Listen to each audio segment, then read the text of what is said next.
오늘 말씀은요, 우리 돌보시는 하나님의 손길, 돌보시는 하나님의 손길이라는 제목으로 같이 말씀을 나누도록 하겠습니다. 우리 먼저 좀 옆 사람하고 인사하겠습니다. 주님의 이름으로 사랑합니다. 네, 주님의 이름으로 사랑합니다. 네, 오늘 말씀을 그런 관점으로 보시면 돼요. 우리 믿는 사람들이 믿지 않는 자들에 대하여서 어떤 이방인과 같은 자들에 대해 어떤 태도를 취해야 되는가, 그런 부분이라고 우리가 좀 이렇게 보면 되는데요. 고구마 전도왕으로 유명한, 그 당시는 집사님이었어요. 김기동 집사, 지금은 목사님이신데 김기동 목사님이 계세요. 그래서 전도법이 있대요. 고구마 전도법이라고 하는데요. 그것은 그분이 전도를 하면서 터득하게 된 거라고 하더라고요. 고구마가요, 여러분들 익었는지 안 익었는지 젓가락으로 찔러보듯이 찔러보는 비법이 있대요. 그건 뭐냐면 예수 믿으세요? 라고 물어보면 반응이 온대요. 그래서 막 어떤 사람 화를 내고 막 욕하는 사람이 있으면 코팅된 고구마라고 하더라고요. 그래서 아직 익으려면 아직 멀었구나. 그래서 이렇게 예수 믿으세요? 교회 다니세요가 아니라 예수 믿으세요라고 물어보면 그 사람이 어떤 상태인지가 나타난다고 하더라고요. 왜냐하면 예수님의 이름에 능력이 있기에, 그러면 그 사람이 지금 어느 고구마인지 이렇게 파악할 수 있다고 하는데, 이분이 원래 예수님을 안 믿었었어요. 그런데 예수님을 믿게 된 것은 원래 아내분이 먼저 교회를 다녔다고 하더라고요. 그러다가 이제 교회에 나가주겠다고. 그러니까 주일에 매일 이 아내가 교회에 있으니까 여행 가고 싶은데 여행을 가지 못하니까 그렇게 거짓말을 한 거예요. 우리 일부 예배 드리고 이제 우리 같이 여행 가자. 그러니까 이제 이 아내분은 원래 봉사를 하셨다가 지금 사모님이 되셨는데, 근데 그분이 그렇게 7시에 그래서 첫 예배를 드리고 남편이 구원 받을 때까지, 예수님을 믿게 될 때까지는 그렇게 하려고 했대요. 근데 막상 차에 타자마자 남편이 강원도로 이렇게 갔다고 합니다. 가던 길에요, 그 맞은편에 이렇게 그 버스가 아니라 그 트럭을 운전하시는 분이 졸음 운전을 하셨나 봐요. 그래서 한 80km 이렇게 되는 그 트럭이 와서 박아서 그 뒤에 있던 딸은 막 109반을 막 이렇게 얼굴을 꼬매게 되고 거의 죽을 뻔 했거든요. 그때 이제 예수님을 이분이 만나게 되었다고 하더라고요. 예수님을 만나게 되어서 처음 이제 교회를 다니게 됐는데, 그때 담임 목사님이 그런 이야기를 하셨대요. 혹시 토요일 오후 3시에 시간이 되냐고. 그래서 가보니까 저밖에 없냐고. 그러니까 목사님하고 둘밖에 없는데 오후 3시에 왜 이렇게 오라고 하셨는지 물어보니까 그 교회가 과천에 있었는데요, 서울대공원이 있었거든요. 같이 전도를 가자고. 전도 어렵지 않다고, 나를 따라와서 내가 하는 걸 보고 그대로 하시면 된다고. 처음 교회 나온 분, 이 김기동 그 당시는 집사님을 데리고서는 성도님을 데리고 갔다고 합니다. 가서 이렇게 딱 전도하는 모습을 보니까요, 그냥 목사님이 말 거시면서 예수님 믿으세요? 라고 이렇게 물어보고서는 믿지 않는 분들이 있으면 꼭 주변 교회 가서 예수님 믿으시라고 이렇게 이야기를 하니까 이분이 자신감이 생겼대요. 처음 전도를 간 거였는데 근데 목사님이 이렇게 말했을 때 사람들이 반응이 너무 좋으니까 자기가 했을 때도 반응이 되게 좋을 줄 알았나 봐요. 그래서 아무나 제일 처음 붙잡은 사람이 정면에 보이는 사람이었대요. 그래서 목사님과 같은 반응을 보일 줄 알고 이렇게 갔는데 가자마자 이렇게 말했다고 해요. 저 과천교회에서 전도훈련 나왔는데 혹시 예수님 믿으세요? 라고 물어보자마자 첫 판부터 잘못 걸린 거예요. 그분이 자리에서 일어나자마자 이렇게 얘기했대요. 뭐라고 얘기했냐면, 아니 동네에서도 하도 예수 믿으라고 해서 그 말 안 들으려고 바람 쐬러 나왔더니 여기서도 예수 믿으라고 하냐면서 막 대놓고 막 100명이 쳐다보는데 앞에서 이렇게 창피를 주었다고 합니다. 이분이 또 성깔이 있으셔가지고 그 당시 성도님이 성깔이 있으셔서 포기하지 않으리라고서는 처음 사람한테 거부당했는데 두 번째 사람한테 또 가가지고요, 바로 옆에 앉은 사람에게 가서 예수 믿으세요? 라고 이렇게 말하고 하면서 한 5번째 사람에게 갔을 때 예수님 믿으십니까? 라고 했을 때 그분이 이렇게 이야기했대요. 저 같은 사람도 예수님 믿어도 되겠습니까? 술 냄새가 풍겼다고 합니다. 그랬을 때 아저씨, 저 오늘 처음 전도 나왔는데요, 교통사고로 제 딸이 109반을 이렇게 꼬맸는데요, 제가 이런 사람이에요. 이렇게. 그렇지만 제가 이렇게 하나님을 어떻게 만났는지에 대해서 이렇게 이야기해 주자 그 자리에서 이 전도를 받은 분이 우셨다고 합니다. 왜냐면요, 30년 전에 음주운전으로 사고를 내서 딸이 이렇게 불구자가 된 거예요. 그래서 그 죄책감에 몇 번이나 이렇게 자살하려고 했었는데 그때 마침 이분을 만나서 그분이 결국은 예수님을 믿게 되었다고 합니다. 여러분, 놀라운 하나님의 돌보심이 아니겠습니까? 여러분, 하나님을 믿고 우리가 신앙이 자란다라는 것은 무엇이겠습니까? 그것은 무엇이냐면 하나님이 나를 사랑하시듯 내 주변에 하나님을 모르는 사람도 동일하게 사랑하신다라는 걸 깨닫는 겁니다. 나만 사랑하는 게 아니에요, 여러분. 하나님이 나도 사랑하지만 내 옆에 있는 사람도, 더 나아가서 예수님을 지금 모르는 사람조차도 동일하게 사랑하신다라는 것입니다. 그랬을 때요, 이 김기동 목사님이 그런 얘기를 하더라고요. 죽었다 살아난 사람은 뭐든지 한다, 그런 이야기를 하시는데요. 저희 청년부에서 성격 유형 검사를 했거든요. 한 20가지 질문이 있으면 성경 인물로 누구랑 닮았는지를 이렇게 거기서 이제 판정을 내려주는 그 핸드폰 프로그램이 있어요. 네, 그래서 우리 김지은 청년은 통찰력 있는 수호자 예레미야가 이렇게 나왔고요. 김지혜 청년은 책임감 강한 양육자 마리아가 나왔고요.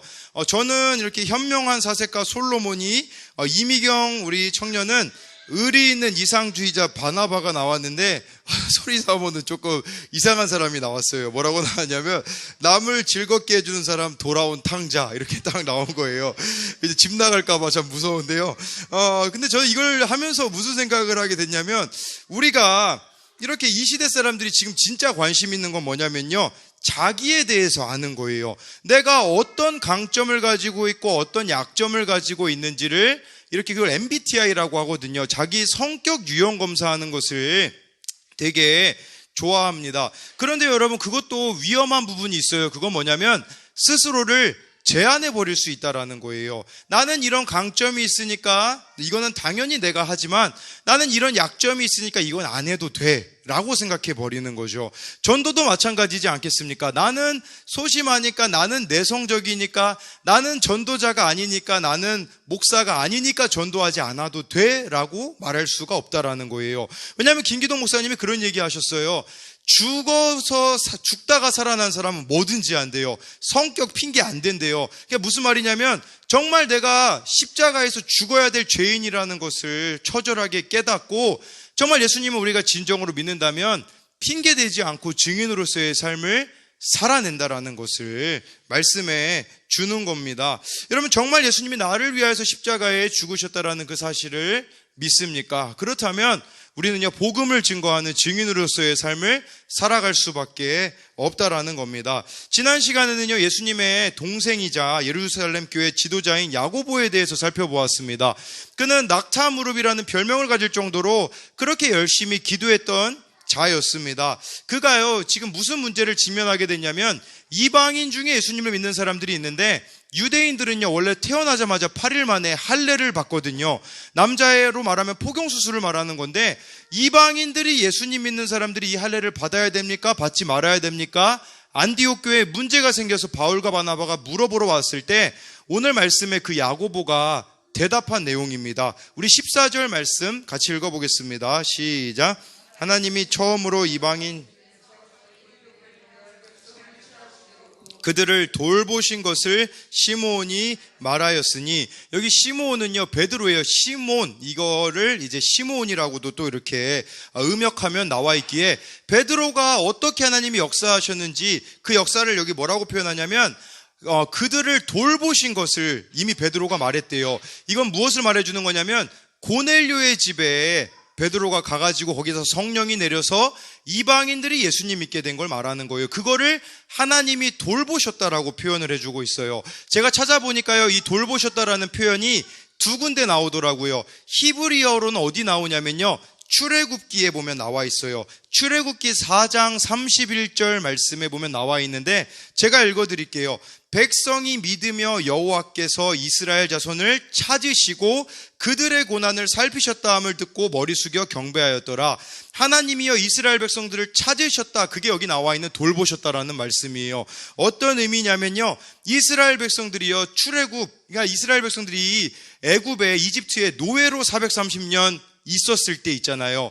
그때 여러분, 사람들이 뭐라고 불렀냐면 히브리 사람이라고 불렀습니다. 히브리 사람이라는 것은요, 이거는 여러분 낮춰서 부르는 말이에요. 그러니까 우리나라도 식민지 때 조센징이라는 그런 명칭을 받았듯이, 이스라엘 백성들도 이집트 사람들에게 히브리 민족이라고, 이건 무시받는 노예의 또 자손이라는 또 그런 의미가 여기에 다 포함이 되어 있는 거거든요. 이런 노예의 자손, 소망이 없잖아요. 내가 아무리 열심히 해도 노예예요. 내가 아무리 성공해도 내 자녀도 노예밖에 될 수밖에 없는 그런 소망 없는 인생 가운데 하나님이 찾아오셨다. 그게 바로 돌보신 것이라는 것을 말씀해 주고 있는 겁니다. 여러분, 이것은 이스라엘 백성들의 이야기가 아니라 우리들의 이야기입니다. 로마서 5장 8절에 이런 말씀이 있어요. 우리가 아직 죄인 되었을 때 그리스도께서 우리를 위하여 죽으심으로 하나님께서 우리에 대한 자기 사랑을 확증하셨느니라. 별 볼 일 없고 소망 없고 자랑할 거 없고 죄인이었던 우리를 찾아오셔서 우리를 위하여 죽으심으로 하나님이 우리를 얼마나 사랑하는지를 보여주셨다라고 말씀해 주고 있다라는 겁니다. 이것은 우리가 하나님을 마치 내가 열심히 하면 만날 수 있는 분이라고 생각하는데 그게 아니라 하나님이 여러분들을 돌보셨기 때문에 여러분들이 하나님을 지금 만나게 되었다라는 것이죠. 그렇다면 그 하나님의 돌보심을 우리가 입었다면 어떻게 해야 될까요? 여러분, 여기서 이 돌보았다라는 말씀이 헬라어로는 한 번 더 기록된 데가 있어요. 어디냐면 우리 말씀을 좀 찾아주시면 누가복음 7장 16절에 보면요, 이 돌보셨다라는 단어가 딱 이 신약 성경에서 여기에 한 번만 더 쓰였거든요. 우리 누가복음 7장 16절 말씀 같이 읽어볼게요. 시작.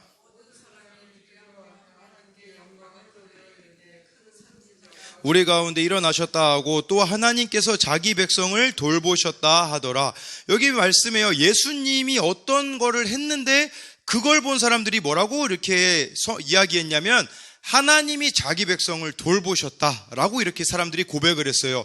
여러분, 이 말씀의 배경은요, 나인성을 예수님이 찾아가셨어요. 나인성에 찾아갔는데요, 거기에 한 과부가 있었습니다. 그 과부에게는요, 하나뿐인 아들이 있었어요. 근데 그 아들이 예수님이 나인성에 들어가자마자 시체를 들고 오는 모습을 봤는데 알고 보니까 그 아들은 바로 나인성 과부의 아들이었습니다.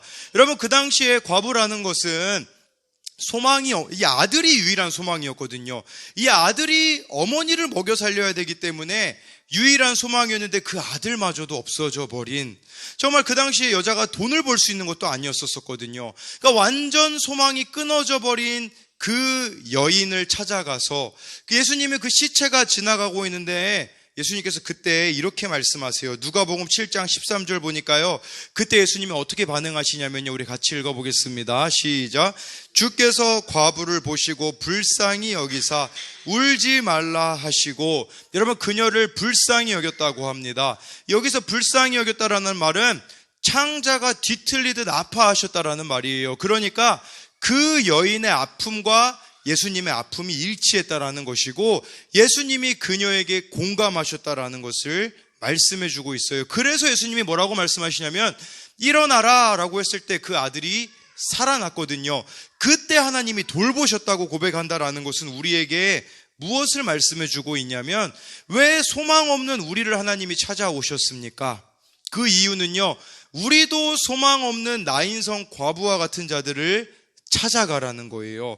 왜 우리를 구원하셨냐면요, 소망 없는 자들에게 산 소망이신 예수 그리스도를 전해주라고 우리를 부르셨다라는 것을 말씀해 주고 있다라는 것입니다. 여러분, 그렇기 때문에요, 우리 가운데 우리 예수님의 이런 모습에서 우리 모습을 돌아봐야 되는데요, 여러분, 동일하게 소망 없는 자들을 우리가 돌보아야 하고요, 그리고요, 우리는 주님의 손과 발이 되어 이 세상을 섬길 때요, 여러분, 세상 사람들에게 하나님을 어떻게 보여줄 수 있겠습니까? 여러분들이 주님의 손과 발이 되는 삶을 살아가면 되는 겁니다. 여러분, 지난 수요일에, 지난주가 아니라 엊그제였죠. 저랑 이제 김명호 안수집사님하고 온양고등학교에 갔어요. 그래서 정문에 이제 두 군데로 나누어서 초코파이 전도지를 나누어 주고 있었는데, 우리 교회 다녔던 애들이나 다니는 애들은 이제 안수집사님께서 저에게 이렇게 보내면 제가 그 아이들에게 이렇게 음료수를 따로 주었거든요. 근데 안수집사님께서 어떤 아이를 보내는데 그 아이가 도대체 누군지 모르겠는 거예요. 덩치는 너무 크고 이렇게 얼굴은 마스크로 가려져 있어가지고 저는 쟤를 모르는 애거든요. 모르는 애인데 그냥 이렇게 뻘쭘하게 있다가 제가 그 음료수를 줬거든요. 알고 보니까 란스위스하니까 어떤 아이가 인사를 했는데 그 아이가 자기가 이렇게 동현이라고 이렇게 소개를 했다고 하더라고요. 그 동현이가 우리 교회 초등학교 6학년 때 나왔고 중학교 때는 한 두세 번 나왔나요? 그러다가 이제 고2가 됐거든요. 그러니까 너무 등치가 커졌죠. 마스크까지 쓰니까 제가 얼굴을 못 알아본 거예요. 그날 아침에 학교 앞에 가기 정말 싫었거든요. 근데 무엇을 그날 깨닫게 됐냐면 그걸 깨닫게 됐어요. 하나님이 동현이를 정말 사랑하시는구나라는 걸 깨닫게 됐어요. 그래서 억지로 학교 앞을 다시 가게 하셨구나라는 생각이 들면서 제가 그날 또 동현이에게 개인적으로 연락을 했었거든요. 다음에 만나서 이렇게 밥 한번 먹고 좀 이야기 좀 하자라고 이야기를 했는데요. 여러분 마찬가지예요. 주님의 손과 발이 될 때 여러분 하나님의 사랑은 더욱더 커질 수밖에 없어요. 제가 어제는 우리 초등학교 앞에 갔거든요. 곽희재한테 문자가 오더라고요. 제가 다 학교 앞에 서 있으니까 목사님 오늘 오셨나요? 그래가지고 왔다니까 저기 멀리서 막 곽희재가 뛰어오더라고요. 그래서 네 우리 막 숨 차면서 막 그 옆에 최종훈 친구를 데리고서 막 둘이 뛰어오는데 무슨 생각이 들었냐면 옛날에 희재가 제가 1년 전에 학교 앞 갔을 때 진짜 막 목이 터져라 전도했었거든요. 막 예수 믿으세요 하면서 막 가리고 막 전도지를 막 미친 듯이 막 운동장에 있는 애들 나눠줬거든요. 그 모습이 떠올라서 희재한테 그렇게 얘기했거든요. 희재야, 너 이 초코파이가 아니죠. 하리보 전도지 이거 10개 나눠주면 저기 미니 스낵에서 내가 떡볶이 쏜다. 그러자마자 얘가 그걸 들고요. 막 뛰어가가지고 자기 친구들한테 막 나눠주는 거예요. 근데 애들이 안 받는 애가 있어요. 막 어떤 애가 손에 막 떨어지는 애가 있었거든요. 안 받아가지고.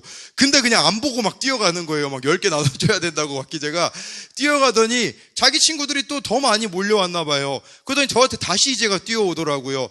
더 달라고. 그래가지고 어제 희재가 한 20개 나눠주더니 저한테 와서 이 정도면 저 떡볶이 사줄만 하죠라고 하면서 떡볶이를 사달라고 이야기를 하는데 제가 희재를 통해 뭘 발견하게 됐냐면 여러분 얼마나 단순합니까? 이런 걸 우리가 뭐라고 요새 애들이 표현하냐면 가성비가 좋다고 표현하거든요. 이건 뭐냐면 가격은 저렴한데 성능이 좋은 게 가성비거든요. 여러분 우리 신앙이 좀 그랬으면 좋겠어요. 신앙이 가면 갈수록 왜 이렇게 우리가 따지는 게 많습니까? 정말 여러분들의 신앙이 가성비가 좋았으면 좋겠습니다. 그냥 주님이 말씀하시면 묻지도 따지지도 않고 그냥 순종하는 그 희재의 모습이 우리들의 모습이 된다면 여러분 주님의 사랑이 우리 삶 가운데 얼마나 풍성하겠습니까? 여러분 주님의 사랑이 우리 가운데 풍성하지 못한 이유는 무엇이냐면 내가 너무 많이 따지고 있기 때문이에요. 주님 저 이것 때문에 안 되고요. 저것 때문에 안 되고요. 따지다 보니까 주님의 사랑을 경험할 수 있는 기회가 우리 가운데 사라져 버린다라는 것을 기억해야 된다라는 것입니다. 그래서 여러분 이 말씀의 의미는 뭐냐면 야고보가 지금 말하고 있는 것은 구원받은 백성이라면 하나님이 우리를 조건 없이 사랑하셨듯이 이방인들도 우리가 조건 없이 사랑해야 된다라고 지금 이렇게 말하고 있는 겁니다. 그러면서요 야고보는요 말씀을 인용하는데 우리 15절부터 18절까지를 읽어보도록 하겠습니다. 시작. 말씀이 이와 일치하도다. 기록된 바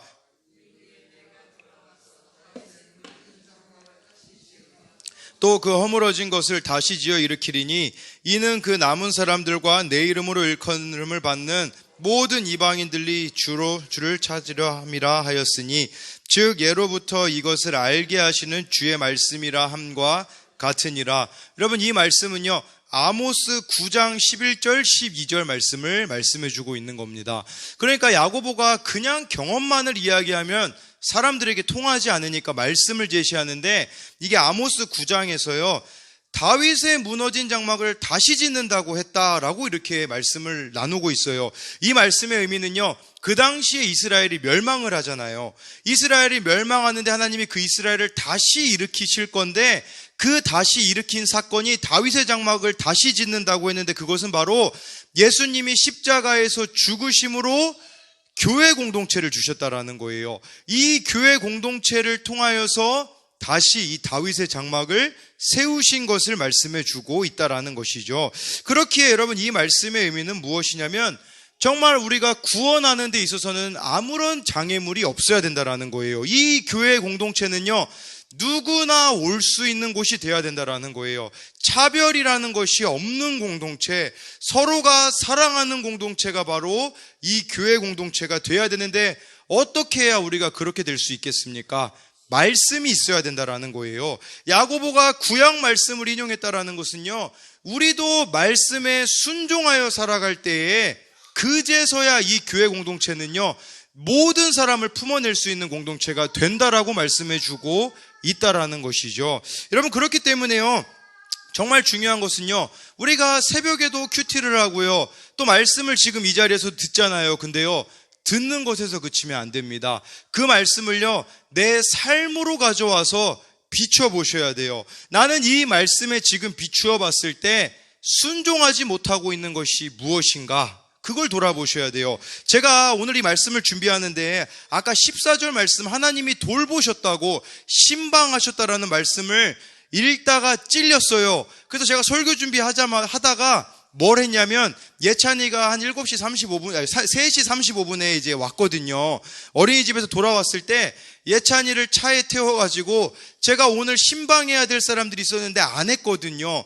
이 말씀을 보니까 하나님이 그들을 돌보셨다, 하나님이 만나시고자 하는 사람들이 있는데 내가 이 사람들을 안 만났구나라고 제 자신이 깨달아지게 돼서요, 그 자리에서 돌아가서 오늘 신방해야 될 사람들을 찾아가서 신방하고 돌아왔어요.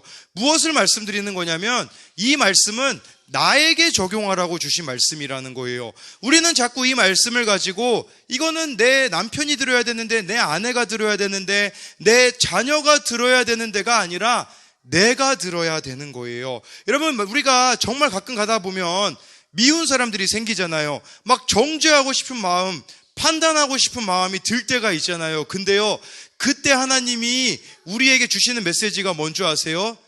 내 자신이 회개해야 된다라는 메시지예요. 저 사람을 미워하고 판단하는 마음이 들고 있다라는 것은 저 모습이 하나님 앞에서 내 모습이라는 뜻이거든요. 그럴 때에 우리가 정말 이 말씀 앞에서 하나님 앞에 회개함으로 나아가면요, 어떤 일들이 벌어지게 될까요? 우리 마태복음 7장 5절 말씀에서 예수님이 이렇게 말씀하셨거든요. 내가 회개해야 된다라고 말씀하셨는데, 우리 마태복음 7장 5절 말씀 같이 읽어보겠습니다. 7장 5절입니다. 시작.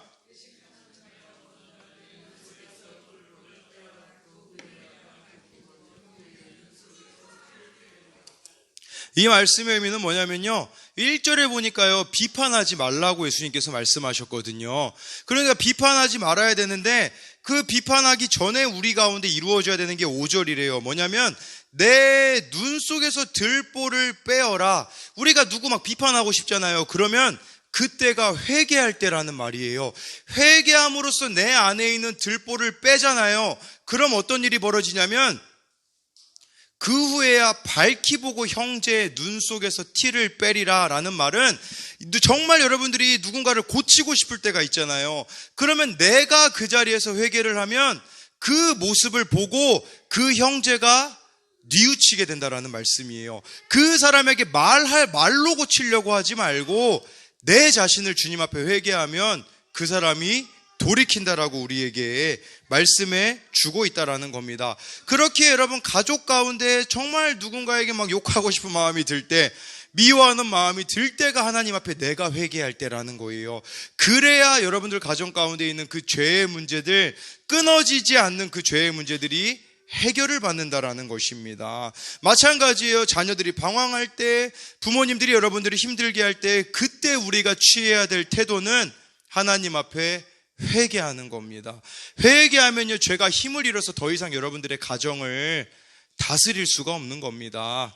여러분, 제가 이 말씀을 이렇게 딱 보는데 정말 날마다 하나님 앞에 우리 자신을 말씀 앞에 비추면서 살아가는 삶이 얼마나 중요한지를 깨달아야 되는데요. 이번 주에 제자 오카눔이라는 그 영상을 봤어요. 예전에 지금 하늘나라에 계시지만 오카눔 목사님, 그 사랑의 교회 제자훈련으로 유명하잖아요. 이 오카눔 목사님은요, 예수님의 제자로 살아가고 싶어 했고, 모든 교인들이 예수님의 제자가 되었으면 하는 그런 마음들이 있었다고 합니다. 그런데요, 제가 그 영상을 봤는데 두 가지가 제일 기억에 남더라고요. 하나는요, 가족 사진을 찍는데 그 관 앞에서, 영정사진 앞에서 그 남은 가족들이 사진을 찍는 거예요. 둘째 아들이 나와가지고 마이크를 잡고 그렇게 이야기하더라고요. 우리 아버지는요, 교회 섬기시느라 너무 바쁘셔가지고요, 가족사진 찍을 시간이 없었어요. 이제야 가족사진을 찍네요 라고 하면서 관 앞에서 가족사진을 찍고 있는, 정말 교회를 위하여 자기 자신을 내어드린 그 모습을 보게 되었고요. 두 번째가 감동이었던 건 뭐냐면요, 이 오카노 목사님을 10년 이상 그렇게 차 운전을 해주신 집사님이 계세요. 그런데요, 그 집사님이 그 영상에 나와서 그런 이야기를 하시더라고요. 단 한 번도 목사님의 삶 때문에 목사님의 설교를 제가 거리낀 적이 없습니다라고 이야기를 하더라고요. 무슨 말이냐면, 오카노 목사님하고 얼마나 많은 시간이 있었겠어요. 목사님의 말과 행동과 삶이 말씀과 일치했기 때문에, 여러분 그렇잖아요. 여러분 누군가가 여러분들에게 안 좋은 모습 보이면, 예를 들어 제가 여러분들에게 안 좋은 모습 보이면 여러분들은 제 설교가 들리지 않을 거예요. 근데 목사님의 설교, 가장 가깝게 목사님을 모셨던 그 집사님의 고백은, 목사님 때문에 목사님 설교를 한 번도 제가 제대로 듣지 못한 적이 없다라고 말하는 그 모습을 보면서, 우리가 날마다 주님 앞에 회개하면서 살아간다면요, 다른 사람들에게 걸림돌이 되지 않는다라는 겁니다. 그렇고요, 여러분 이렇게 회개한 자들은요, 다른 사람에게 디딤돌이 되어가지고요, 그 사람들을 예수님께로 인도하게 되어진다라는 겁니다. 그러면서요, 이제 이 야고보가 또 뭐라고 이렇게 말씀해 주고 있냐면, 우리 19절 말씀 같이 읽어보겠습니다. 시작.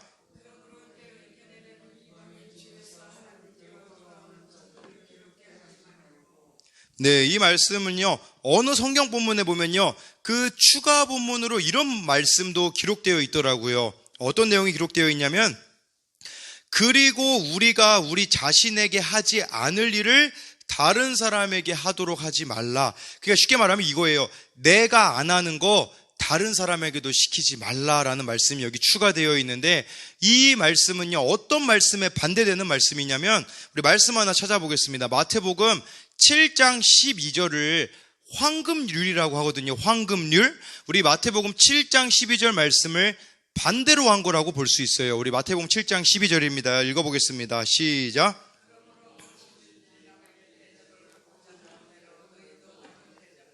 이것이 율법이요 선지자니라. 여러분, 누군가에게 대접받고 싶으시면요, 그 사람을 대접하래요. 이게 율법이고 선지자라는 것은 이게 바로 성경 말씀 전체다, 이 의미라는 겁니다. 여러분, 이 말씀의 의미는요, 내가 안 하는 것을 남에게도 시키지 말고, 반대로 내가 누군가에게 대접받고 싶잖아요. 그러면 주변 사람들을 그렇게 대접하면 된다라는 의미인데, 쉽게 말씀드리면 이런 거예요. 뭐냐면요, 우리가 끊임없이 여러분 이 세상에서는 자기를 사랑하라고 외치잖아요. 근데 예수님은 우리에게 이렇게 지금 말씀하고 계시는 거예요. 정말로 내 자신을 사랑하고 싶다면 내 주변에 있는 사람들을 사랑해라. 그게 내 자신을 사랑하는 길이다라고 말씀해 주시는 겁니다. 그러니까 여러분들이 말씀의 의미는, 여러분들은 얼마나 여러분들을 사랑하는지는요, 여러분 지금 이 대한민국 가운데 정말 예전에는 없었던 수많은 일들이 일어나고 있잖아요. 범죄들도 많아지고요, 정신병도 많아지고요, 수많은 사람, 지금 청소년들 같은 경우는요, 코로나 기간에 우울증에 걸린 애들이 참 많다고 하더라고요. 살기는 좋아졌잖아요. 근데 왜 이런 일들이 우리 가운데 있을까요? 간단해요. 자기만 사랑하기 때문이에요. 자기만 사랑하기 때문에 이렇다라는 거죠. 정말 자기를 사랑한다면요, 이웃을 사랑하는 게 진짜 자기를 사랑하는 것이라는 것을 이 말씀을 통해 알아야 된다라는 겁니다. 여러분, 그 박광식 선교사님이라고요, 그 색소폰을 이렇게 그걸로도 유명하시고, 이제 전 세계를 다니시면서 색소폰으로 연주하시면서 복음을 전하시는 분이 계십니다. 그런데요, 어제 제가 그분 영상을 이제 봤는데요, 간증이 마지막 부분에 나오더라고요. 정말 사랑하는 동생이 있었대요. 이 동생은 터키에서 선교사였다고 합니다. 근데요, 얼마나 이 영혼들을 사랑했냐면요, 터키 현지인들보다 더 가난하게 살았대요. 왜 그러냐면, 여러분, 외국인 선교사가 가가지고 그 나라 사람들보다 더 잘 살면 사람들이요, 예수님을 안 믿고 돈을 믿으려고 하거든요.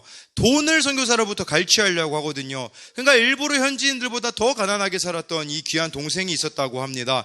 이제 이 동생을 터키로 만나러 가는 길이었는데요.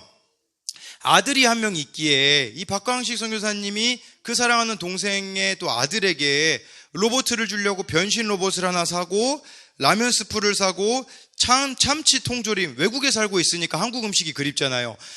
참치 통조림, 김을 이렇게 가방 안에다 싸고 나니까 통조림이 몇 개 남았더래요. 근데 왜냐면 옷도 가져가야 되니까 그 통조림이 남았는데 그런 생각이 들더래요. 이 옷은 뭐 그냥 거기 있는 거 뭐 빨아 입거나 하면 되니까 그냥 통조림을 더 가지고 가야겠다 생각이 들어서 자기 옷을 빼가지고요. 거기다가 통조림을 다 채워서 갔다고 해요. 실제로 터키 가서 이렇게 입을 옷이 없어가지고 막 잠옷 입고 다니고 그랬다기도 하더라고요. 그랬을 때 이 라면 스프랑 통조림을 가져다 줬을 때 그 동생이, 선교사 동생이 너무 기뻐했다고 합니다. 2년 후에 터키에 단기 선교팀을 보냈는데요. 그 단기 선교팀이 이제 터키의 비행기에서 이제 내리기 전에 터키로부터 연락을 받았는데 그 사랑하는 동생이 순교했다라는 이야기를 들었다고 합니다. 그 선교사의 아내는 3일 후면 이제 아이가 태어나는 날이었는데 그 남편 선교사가 터키에서 순교를 한 거죠. 무슨 일이 있었냐라고 물어보자 그 아내 선교사님이 남편 선교사님에게 그렇게 이야기했대요. 오늘만 안 나가면 안 돼요 라고 말했다고 해요. 처음으로 얘기해봤대요. 자기 남편에게 오늘만 좀 안 나가고 나랑 같이 있어주면 안 돼요 라고. 왠지 좀 불안한 마음이 들었던 것 같아요. 그런데 이 남편 선교사님은요, 선교사로 헌신하면서 단 하루도 복음을 전하지 않으면 집에 돌아오지 않겠습니다라고 하나님하고 약속했대요. 단 하루도 복음을 전하지 않으면 저 집에 돌아오지 않겠습니다. 그날 복음을 전하러 갔다가 그 자리에서 순교를 했는데 그 선교사님 주머니에는 이런 쪽지가 하나 발견되었는데 그 쪽지에는 5글자가 써 있었다고 합니다. 맡은 자 충성. 그러니까 하나님과의 약속을 지키기 위하여서 복음을 전하는 자리에 가서 결국 거기에서 칼에 찔려서 순교하시게 되었다라는 거죠. 근데요, 1년이 지나서 이제 이 남편 묘비 세우는 추도 예배 때 이 박광식 선교사님을 불러서 그 색소폰으로 이렇게 좀 찬양을 연주해 달라고 그 남편이 순교한 아내 선교사님에게 연락이 왔다고 합니다. 그래서 이제 가려고 준비를 하고 있는데요. 머리를 이렇게 감는데 하나님이 이 박광식 선교사님에게 그렇게 이야기를 했대요. 그때 정말 고마웠다라고 하나님이 말씀하셨대요. 그래서 참 의아하잖아요. 갑자기 그때 정말 고마웠다. 또 이제 머리를 말리는데요. 또 하나님이 이렇게 말씀하셨대요. 뭐냐면 그때 정말 고마웠다라고 하는데 그 자리에서 그냥 하나님 앞에 눈물이 쏟아지더래요. 아니, 하나뿐인 아들을 전부를 나에게 주신 그 하나님이 뭐가 아쉽다고 나 같은 사람에게 이렇게 고맙다고 말씀하시지 생각을 했는데 그때 하나님이 떠올려 주시는 장면이 있었대요. 그것은 무엇이냐면요, 그 통조림 하나라도 더 넣으려고 자기 옷을 뺀 모습, 그 모습이 생각나게 하시면서요, 이렇게 말씀하셨대요. 내가 그 아이에게 주었던 통조림 라면 나에게 준 거란다 라고 말씀을 하셨다고 하더라고요. 여러분, 이 말씀의 의미는요, 결국 무엇을 말씀하는 거냐면요, 진짜 여러분들이 자기를 사랑하려면요, 이웃을 그렇게 사랑하셔야 됩니다. 진짜 여러분, 예수님이 말씀하시잖아요. 예수님을 얼마나 사랑하는지를 알려면 어떻게 알 수 있는 줄 아세요? 내가 사랑하고 싶은 사람들만 사랑한다고요? 그거 가지고는 예수님 사랑 알 수가 없어요. 진짜 여러분들이 예수님 사랑 알고 싶으면요, 진짜 여러분들이 힘들게 하는 사람, 진짜 여러분들이 그 사람을 사랑하는 게 내 마음을 너무 짓누르고 힘들고 포기해버리고 싶은 그 사람을 끝까지 사랑하는 게요, 진짜 예수님을 사랑하는 거거든요. 저도 그런 음성 들어본 적이 있어요. 뭐냐면, 성광아 고맙다라는 음성이 들릴 때가 있어요. 언제냐면요, 누군가를 사랑하다가 실패할 때예요. 내 돈을 쓰고 내 시간을 쓰고, 여러분, 내 자신이 잘못해서 망가진 거 말고요, 내 자신이 잘못해서 실패한 거 말고요, 진짜 여러분 하나님을 사랑함으로써 실패해 본 적이 있습니까? 정말 여러분 하나님을 사랑함으로써 여러분들의 인생이 비참해 본 적이 있습니까? 정말 여러분 하나님을 사랑함으로써 여러분들이 정말 이 돈을 쓰는데 부담이 될 정도로 한번 돈을 써본 적이 있고, 정말 여러분들이 하나님을 사랑함으로써 부담이 될 정도로 시간을 써본 적이 있습니까? 이웃에게 그렇게 사랑하는 거, 그게 하나님을 사랑하는 거라고 우리에게 말씀해 주고 있다라는 겁니다. 그래서 오늘 이 말씀의 핵심은 그거예요. 정말 너희들이 나를 사랑한다면, 정말 십자가에 죽은 예수 그리스도의 그 십자가의 보혈의 능력을 안다면, 너희들 생각에 구원받지 못할 것 같은 저 이방인들, 예전에는 너희들이 지옥의 땔감으로 여겼던 저 자들을 품어내라, 사랑해내라. 그것이 내가 너희들에게 원하는 것이다 라고 예수님이 말씀하고 계시는 거라는 것이죠. 왜 우리들 가운데 주님의 사랑이 메말라 버렸겠습니까? 그것은 너무나도 간단해요. 사랑해야 될 사람을 사랑하고 있지 않기 때문이라는 거죠. 어느 분이 저는 쓴 글이 아직도 기억에 남아요. 그런 내용이 적혀 있습니다. 내가 지금 외롭다라는 것은 누군가를 사랑해야 되는데 사랑하고 있지 않기 때문이다라고 했어요. 실제로 증명해 보이자면요, 제가 어떤 아는 목사님이 어제 글을 올리셨어요. 너무 마음이 힘들었대요. 그래서 신방을 갔대요. 너무 마음이 힘들어서 신방을 가자 마음이 자유함이 임했다고 하더라고요. 왜 여러분들 마음 가운데 번민이 찾아오는 줄 아십니까? 왜 여러분들 마음 가운데 외로움이 있으신 줄 아십니까? 내가 사랑해야 될 영혼들을 사랑하고 있지 않은 직무유기의 상태이기 때문이라는 거예요. 그래서 제가 학교 앞에 가는 이유가 그거거든요. 학교 앞에 가면요, 갈 때는 여러 가지 고민을 하죠. 그렇지만 항상 제 마음 가운데 누려지는 그 자유함은 순종해 볼 때에야만 주어진다라는 것입니다. 마찬가지로요, 우리도요, 지금 여러분 한국 사회에 복음이 지금처럼 전해지기 좋은 때가 없어요. 왜냐하면 소망 없는 사람들이 너무나도 많이 있거든요. 나인성 과부같이 소망 없이 살아가고 있는 사람들이 너무 많이 있는데, 문제는 우리조차도 그들에게 너무 관심이 없다라는 것이죠. 정말 여러분들이 하나님을 사랑한다면, 소망 없는 나를 불러주신 그 하나님의 사랑의 가치를 안다면, 정말 여러분들도 그들을 끝까지 사랑해내고, 하나님 앞에서 날마다 말씀 앞에 내 자신을 비추어 보십시오. 날마다 회개함으로써 나아갈 때에 정말 여러분들의 가정이, 여러분 주변에 있는 예수님을 모르는 사람들이 여러분들을 통하여서 돌아오게 될 줄 믿습니다. 우리 시간에 같이